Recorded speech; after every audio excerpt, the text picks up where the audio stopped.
والصلاة والسلام على سيدنا محمد وعلى آله وصحبه إلى يوم الدين.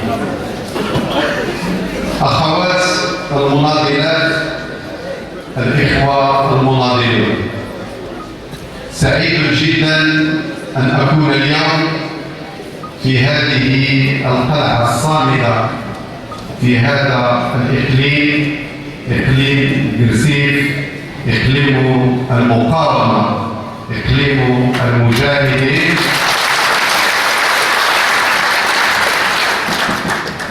والذي كانت انطلاقة الشرارة الأولى به مباشرة بعد دخول المستعمر الأجنبي للمغرب. دولة ديمقراطية فيها تكافؤ الفرص وفيها العدالة الاجتماعية. إذن هذه هي الرسالة الملقاة على عاتقكم وعاتق كل المغاربة الشرفاء من أجل أن نحقق هذه الرسالة. مغربنا لحد اليوم أراضيه لا زالت مقتصرة، ونحن في هذه المنطقة الشرقية اعتبر أن الاستقلال آنذاك هو استقلال الأعرج دون الصحراء المغربية ودون التولية. هذا هو حزب الاستقلال.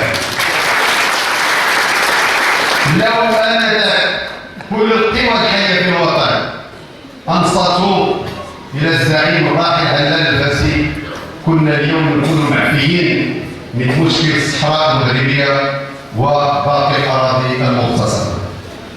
كذلك حزبكم اختلف حول بناء دولة الحق والقانون، وعلال الفاسي لم يدخل المغرب إلا سنة 1958، لأنه عاش في المنفى 6 سنوات من سنة 1937 إلى 1946، 9 سنوات في الغابون في قرية مويلة.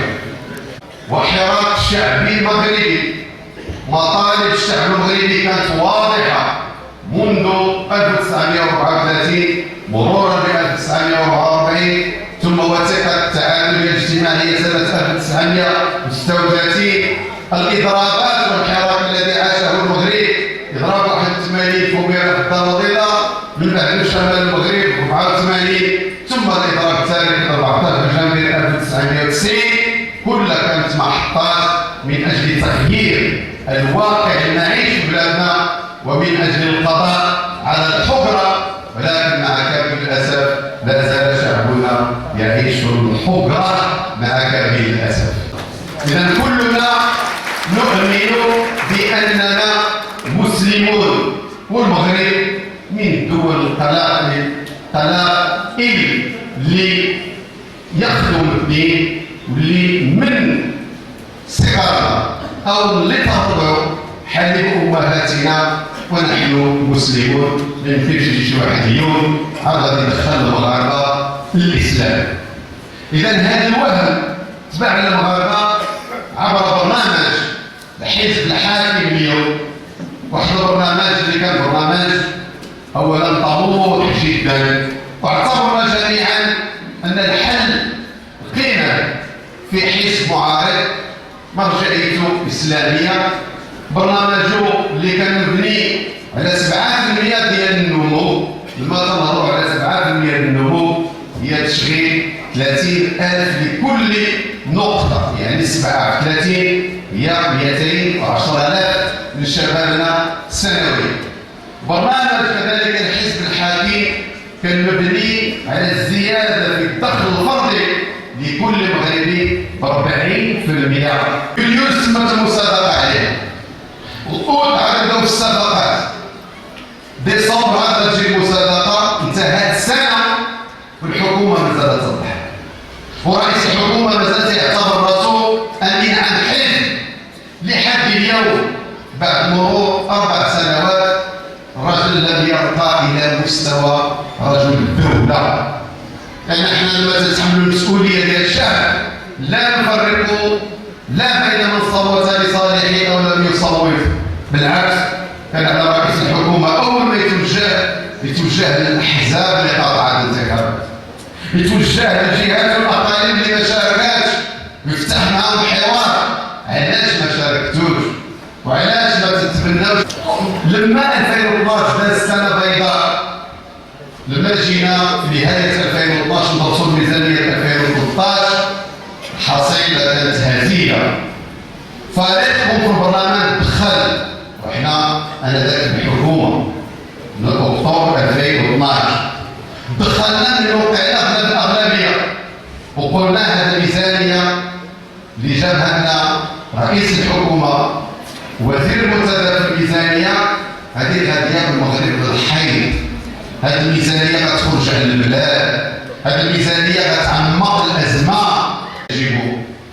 يجب على الحكومه ان تتبع إملاءات صندوق النقد الدولي. أصبحت دولتنا من التابعين لصندوق النقد الدولي مع كامل الأسف. حنا ما بقيناش واقفين. لما رئيس الحكومة وجمعنا قالنا الأزمة وصلات، ودابا خصنا لابد أننا نفكروا كيفاش نرفعوا الدعم على المواد الأساسية. هذا الدعم بدا من 1941 عام البول اللي تعرض على عام البول. تما جات الفكره ديال الدوله خصها تدعم الفقراء في هذه البلاد من 42 حتى اليوم، ولا حكومه 60 سنه السكن ولا حكومه قدرت انها تمد يدها للجيوب المغاربه الا هذه الحكومه مع هذه الناس، الا هذه الحكومه مع هذه الناس. كل الامور تشتد على المغاربه كانت الدولة الحكومة هي اللي تدعم صندوق المقاصة. أن صندوق المقاصة شنو؟ هو باش تديروا التوازن في البلاد، هو الصدقة الجارية. واحد الإنسان تيحصرك تقول هذا درويش أنت تطلقه هو تيكفر. هذا مشى الجزيرة شنو تيقول في البداية ديال الكعب ديالو؟ قال لهم أنا الملك هو اللي عنده كل شيء. قالوا هو بالكيان يلاه وزير في مجلس الوزراء.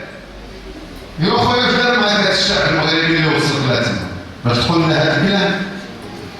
الدستور عطى الاختصاصات لرئيس الحكومه. ما يمكنش هذا العامل ديالكم يتعين او يتنقل الا اقتراح من رئيس الحكومه، هادشي اللي ما كانش في الدستور السابق. ما يمكنش وزير تم اقالته الا عطى الاذن رئيس الحكومه، وما يمكنش واحد يتعين في منصب سامي الا باذن رئيس الحكومه. واللي اكثر من هذا وذاك هو ان رئيس الحكومه يمكن له يدوز نقطه، ومن اخطر النقط هو تعديل الدستور في مجلس حكومي ويدخل هو المجلس الميزاني والفساد والاستبداد. هذا الشعار كبير عريض فهم فيه اللي بغيتي، ولكن ترفع هذا الشعار وتجي اليوم وتخرج قانون عفى الله عنا سلام مع مهربين وناهبي المال العام اللي هربوه خارج المغرب، وتجي البلاد المستثمرين والمقاولين الوطنيين المخلصين اللي بقاو في هذه البلاد وتيخلصوا الضرائب لهذه الدوله وتيشغلوا الشباب في هذه البلاد، تجيب لهم دابا مراجعات وزيادات في الضرائب، بحيث كل ما مررنا من حي صناعي الا ونجد مهما للبيع. هكا للاسف هذا هو جزاء الوطنيين المخلصين اللي بقاو في هذه البلاد وتبقوا في هذا الشعب وبقاو الى جانبه باموالهم. هذا هو السؤال، هذا هو السؤال. ولكن هاد الناس مجيشين، بعض الاساتذه رحمهم الله اللي تتسموا اساتذه العلوم السياسيه والمحللين السياسيين، تيجيو وتتحدثوا عن الخطاب السياسي وتيعموا على الجميع. الاخوان خطابنا واضح مع الشعب، خطابنا خطاب الشفافيه، خطابنا خطاب الوضوح. لان المغاربه عظيم جدا هو اللي سبب الاستقرار اليوم في البلاد. الى هذا البلاد استقر ماشي يجي دائما رئيس الحكومه ولا هو اللي داير الاستقرار.